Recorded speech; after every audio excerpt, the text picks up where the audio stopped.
É muito gratificante ter você conosco para mais um tempo de estudo da Palavra de Deus. Estamos estudando as prescrições para os problemas da vida contidas na Bíblia Sagrada. Acomode-se, siga conosco. Continuando a série, falaremos hoje sobre a prescrição que a Bíblia apresenta para o problema da culpa. Você sabia que muita gente sofre de sentimento de culpa?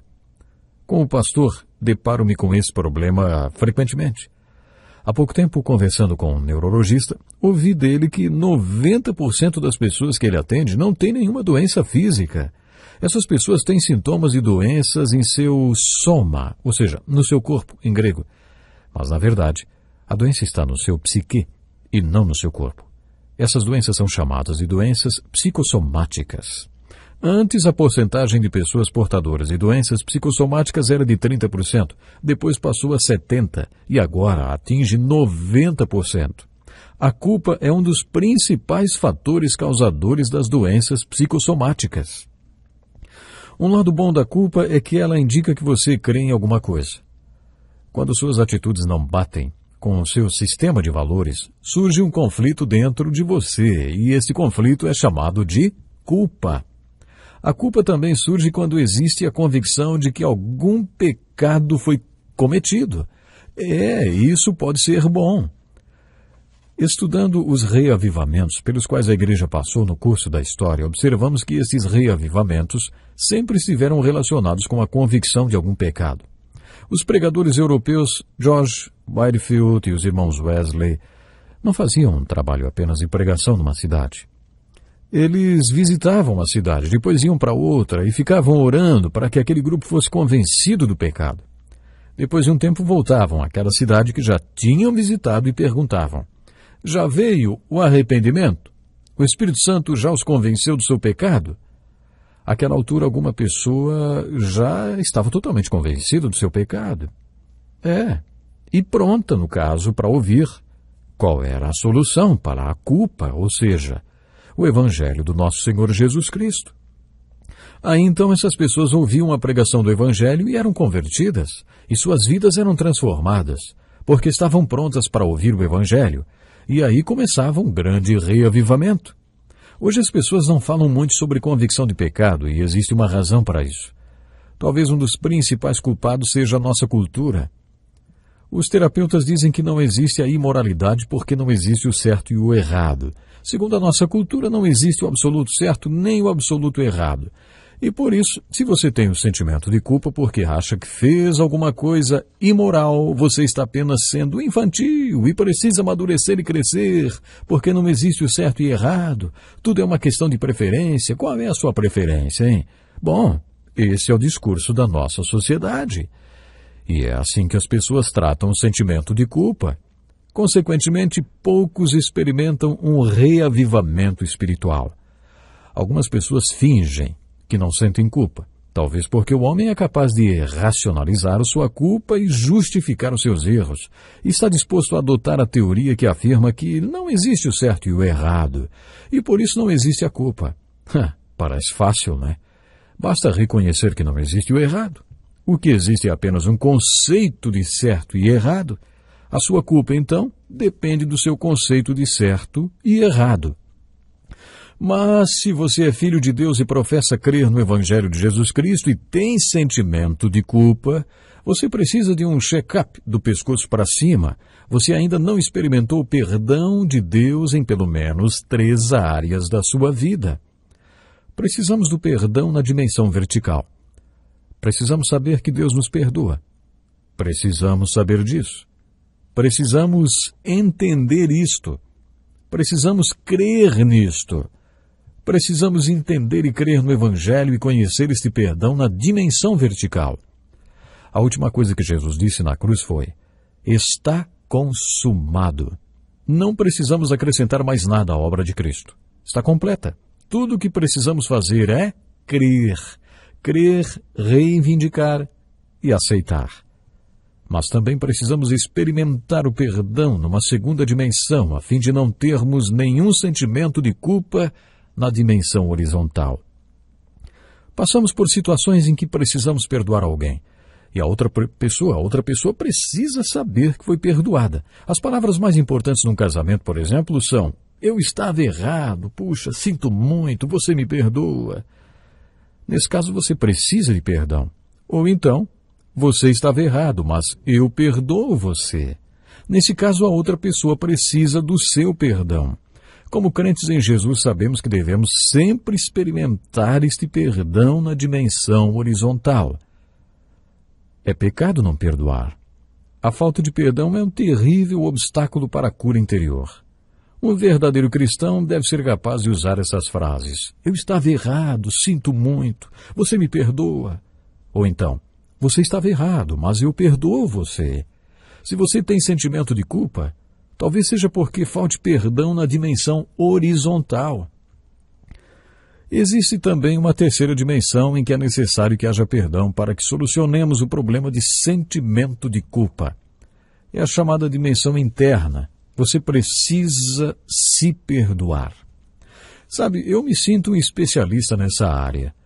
Eu não me acho especialista em muita coisa, mas eu sou especialista em pecado, principalmente no que se refere a sentimento de culpa e necessidade de perdão. Posso afirmar que as dimensões mais difíceis de se obter perdão não são as dimensões verticais, nem horizontais, mas a dimensão interna. Não é difícil obter o perdão de Deus. Se você compreende o Evangelho, sabe que Deus o perdoa. Às vezes é difícil dizer a alguém que você o perdoa, ou conseguir o perdão de alguém. Mas é muito mais difícil olhar para dentro de você e se perdoar. Entretanto, se cremos e compreendemos o Evangelho, sabemos que é possível experimentar o perdão nestas três dimensões. E assim, obtemos a prescrição de Deus para o sentimento de culpa. Ninguém mais do que Davi, no Velho Testamento, precisou experimentar o perdão nestas três dimensões para acabar com o sentimento de culpa. Davi foi o segundo rei de Israel e foi o melhor rei que Israel já teve. Ele foi rei durante 40 anos e depois de 14 anos como rei, Davi pecou. Ele cometeu o pecado do adultério com Batseba e depois, quando descobriu que ela estava grávida, quis encobrir o seu pecado. E por isso colocou o marido dela na frente de batalha, para que ele fosse morto. Você sabia que alguns estudiosos acham que Davi fez isso movido por sua bondade? Bondade? Bondade. A explicação é a seguinte: pela lei judaica, se descobrissem que Batseba estava grávida, ela seria acusada de adultério e apedrejada até a morte. Urias passaria pelo grande desgosto e decepção de ver que o homem que ele amava e respeitava, Davi, havia cometido adultério com a sua mulher. Para evitar tamanho desgosto e decepção para Urias, Davi o mandou para a frente da batalha. Para alguns estudiosos, isso é bondade. Davi e Urias tinham uma amizade muito profunda. Urias era um dos homens fortes de Davi. Isso significa que existia um laço de confiança entre eles, um laço muito forte, a ponto de um chegar a morrer pelo outro. De tudo que aconteceu nesse episódio da vida de Davi, o seu pior erro foi trair a confiança de Urias. Mais tarde, em 1 Reis, capítulo 15, quando a vida de Davi foi recontada, nós lemos: Davi fizera o que o Senhor aprova e não deixara de obedecer, e nenhum dos mandamentos do Senhor durante todos os dias da sua vida ele deixou de obedecer, exceto no caso de Urias, o hitita. Percebemos que quando Deus olhou de novo para aquele episódio, considerou a pior parte do pecado de Davi, o que ele fez para Urias, e não o que fez para a mulher dele. Ninguém mais do que Davi precisou de perdão. E Davi foi um homem segundo o coração de Deus. Um ano depois da morte de Urias, o seu sentimento de culpa era muito grande, e Davi achava que ninguém sabia do seu pecado. Aquele deve ter sido o pior ano de toda a sua vida, com toda aquela culpa dentro dele. No Salmo 32, Davi contou que dia a dia ele via suas forças se evaporarem como a água num dia ensolarado. Ele ficou até doente, tamanho era o seu sentimento de culpa. Até que um corajoso profeta chamado Natã procurou por Davi no seu palácio para uma audiência e na frente de todo mundo o acusou do seu pecado. Ao ser confrontado, Davi confessou: pequei contra o Senhor. E o profeta respondeu: o Senhor perdoou o seu pecado. Na hora que Davi confessou o pecado, o perdão foi automático. É interessante notar que Davi confessou o pecado contra o Senhor e não contra Betseba ou Urias. De acordo com a visão de Davi, tinha sido contra o Senhor. Nesta ocasião, Davi orou a oração do Salmo 51. Esse salmo revela como foi a confissão de Davi, e nele encontramos a prescrição para o sentimento de culpa.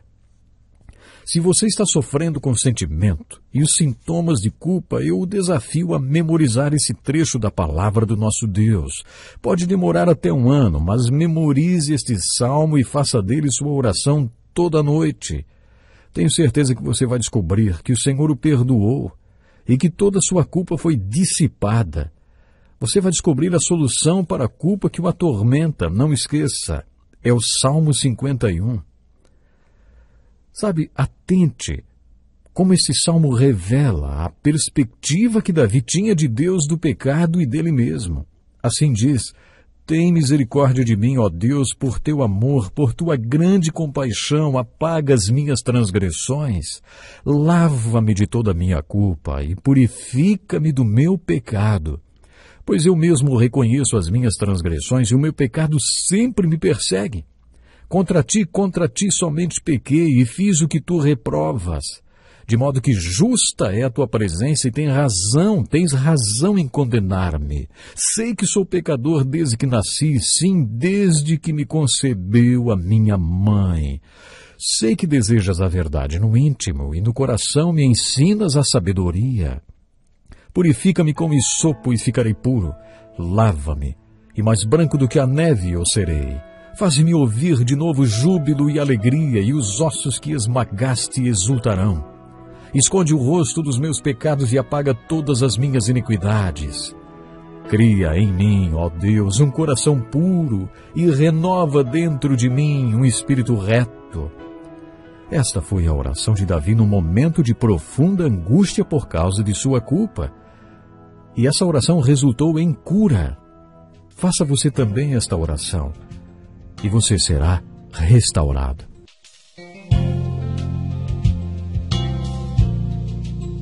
Este é um estudo escrito pelo Dr. Dick Woodward, na voz do pastor Edson Bruno. Até o nosso próximo encontro com a palavra.